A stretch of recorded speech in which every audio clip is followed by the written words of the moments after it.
یہ ہے الملفوظ، اعلیٰ حضرت کی ملفوظات میں بتا چکا ہوں اعلیٰ حضرت کی کتاب نہیں ہے، بلکہ اعلیٰ حضرت فاضل بریلوی اپنی مجلس میں جو گفتگو کرتے تھے حضور مفتی اعظم نے 1 سال یا 2 سال کی کچھ باتیں لکھ دی، یہ الملفوظ کے نام سے چھپی۔ اب اس نے قصہ سنایا الملفوظ سے، ذرا سنیے۔ تمہیں معلوم نہیں ہے تمہارے گھر میں کیا ہے؟ اسی کتاب کے اندر یہ بھی لکھا ہوا ہے، تقریر میں یہ کتاب لایا ہو، یہ دکھا رہا بار بار، اور وہ کتاب کے بارے میں صرف کیا بولتا ہے؟ لایا ہوں دکھاؤں گا نہیں۔ تو وہ کتاب تیری بیوی ہے کہ جو دکھانا نہیں چاہتا؟ پردے والی کتاب ہے کہ وہ پردے میں لایا تھا، اس کو کیوں نہیں دکھاتا؟ ابے نہیں ہے تو توبہ کر لینا، توبہ کی توفیق کیا سلب ہو گئی ہے تجھ سے؟ ہم اہل سنت ہے، یاد رکھو ہم سے غلطی ہوں گی، انسان سے غلطی ہوتی ہے۔ میں ایک بارہا ایک جملہ کہتا ہوں، آدم علیہ السلام کی سنت ہے توبہ کرنا، اور گناہوں پہ اکڑنا یہ ابلیس کا طریقہ ہے۔ ہم آدم کی اولاد ہیں، ہم سے اگر غلط بیانی ہو جائے 1000 بار توبہ کریں گے، کیونکہ ہمیں اپنے رب کی بارگاہ میں توبہ کے ساتھ جانا پسند ہے، بجائے اس کے کہ ہم اپنے رب کی بارگاہ میں جواب دہ ہو کے جائیں۔ یہ تمہاری بدنصیبی ہے کہ جھوٹ بولتے ہو مگر توبہ نصیب نہیں ہوتی۔ تو وہ الملفوظ تو بار بار اٹھا کے دکھایا، لیکن وہ کتاب کہتا ہے نہیں وہ گھونگھٹ والی ہے، اس کو نہیں دکھا سکتا کیونکہ اس کے راوی امی جان ہے ہماری۔ تمہیں معلوم نہیں ہے تمہارے گھر میں کیا ہے؟ اسی کتاب کے اندر یہ بھی لکھا ہوا ہے کہ رسول اللہ صلی اللہ علیہ وسلم اپنی قبر کے اندر زندہ ہے۔ نعوذ باللہ، یہاں تک لکھا ہے کہ نبی کی بیویاں پیش کی جاتی ہیں نبی اکرم کو، اور اس سے بھی بڑھ کر یہ لکھا ہے کہ اللہ کے رسول قبر میں اپنی بیویوں کے ساتھ ہم بستری بھی کرتے ہیں۔ اپنے گھر کی خبر لو، اے چشمے کیا ہے فلک، ذرا دیکھ تو صحیح یہ گھر جو چل رہا ہے کہیں تیرا گھر تو نہیں؟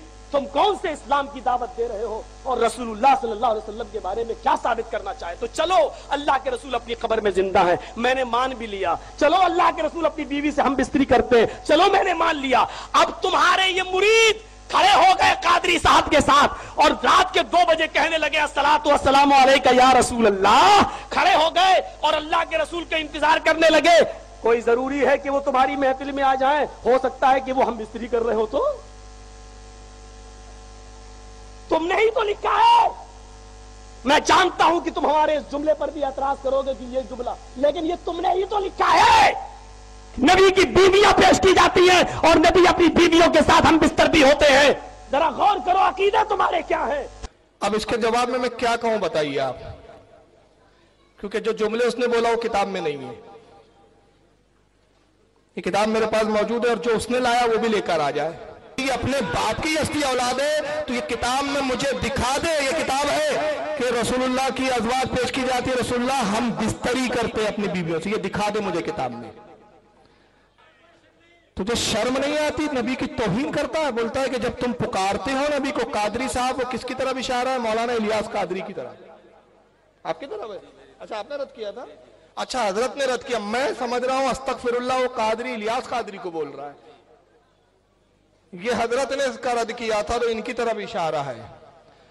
تو نے نبی کی شان میں اتنی بڑی توہین کی، اتنی بڑی توہین کہ ایک کافر بھی اتنی بڑی جرات نہیں کرتا۔ کہتا ہے کہ تم سلام پڑھتے ہو تو ہو سکتا ہے نبی اپنی بیوی سے صحبت کرے۔ ابے جاہل، ہمارا یہ عقیدہ ہے ہی نہیں۔ دکھا ہماری کتاب میں کہاں یہ لکھا ہے کہ جب ہم سلام پڑھتے تو نبی کو آنا ہی پڑتا ہے۔ ہمارا عقیدہ یہ ہے کہ نبی حاضر و ناظر ہے۔ حاضر یہ کہ موجود، ناظر یہ کہ موجود کہیں بھی رہے، پوری کائنات پر ناظر ہے۔ ہر جگہ موجود ہونا ضروری نہیں ہے، یاد رکھ لیجئے، یہ دھوکہ دیتے کمینے۔ رسول اگر اپنی قبر میں ہے، موجود تو اپنی قبر میں ہے، مگر ناظر پوری کائنات پر ہے۔ رسول ضروری نہیں ہے کہ ہر جگہ آئے، ہم سلام پڑھے تو آئے، لیکن ہم عقیدہ یہ رکھتے ہیں کہ سرکار اگر کرم فرمائے تو تشریف لے آئے، مرضی مبارک پر ہے ان کے۔ اس لیے ہم نے کہا سنا ہے ہر عاشق کے گھر آپ تشریف لاتے ہیں، میرے گھر میں بھی ہو جائے چراغاہ یا رسول اللہ۔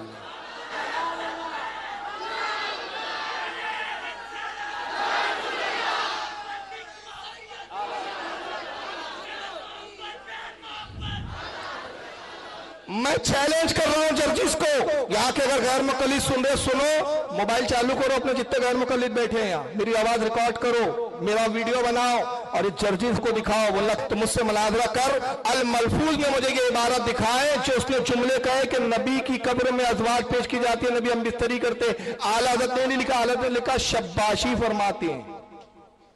کیا فرق لکھا ہے؟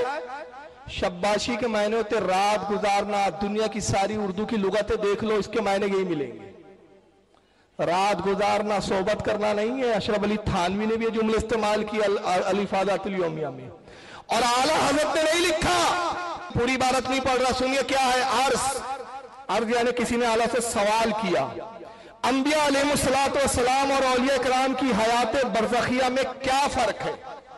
ہماری حیات کیا ہے؟ برزخی حیات ہے، اور انبیاء کی حیات کیسی ہے؟ برزخی نہیں ہے، دنیا میں موجود ہے، جسم کے ساتھ موجود ہے۔ کیونکہ سرکار خود فرماتے ہیں کہ جو میری قبر پر کھڑے ہو کر سلام پڑھتا ہے میں خود سنتا ہوں، میں اپنے ظاہر کو دیکھتا ہوں۔ امام جلال الدین سیوطی شرح صدور میں لکھتے ہیں کہ رسول اللہ کو اجازت اور اختیار ہے اللہ کی جانب سے، جہاں چاہے تشریف لے جائیں، اپنے جسم کے ساتھ تشریف لے جاتے، اپنے جسم کے ساتھ سیر فرماتے۔ ہمارا عقیدہ ہے کہ نبی کی روح جسم رسول میں دوبارہ لوٹا دی گئی، ہمارا یہ عقیدہ ہے۔ اور ہماری حیات کیسی ہے عام مردوں کی؟ برزخی۔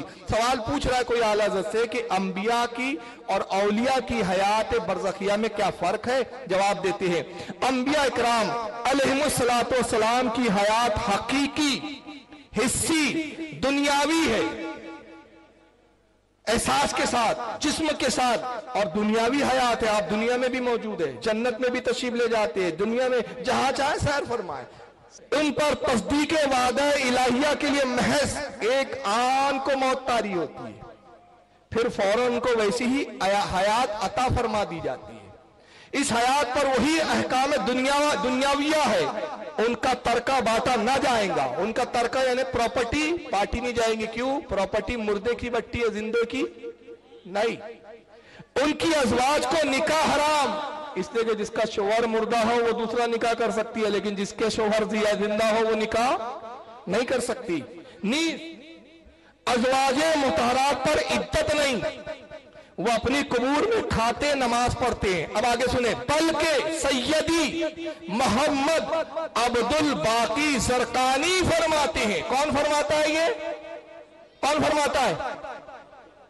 اعلیٰ حضرت نہیں فرما رہے، عبد الباقی زرقانی فرماتے ہیں کہ انبیاء علیہ السلام کی قبور مطہرہ میں ازواج مطہرات پیش کی جاتی ہے۔ ازواج یعنی انہی کی بیویاں، وہ ان کے ساتھ شباشی فرماتے ہیں۔ شباشی یعنی رات گزارتے، صحبت نہیں ہے۔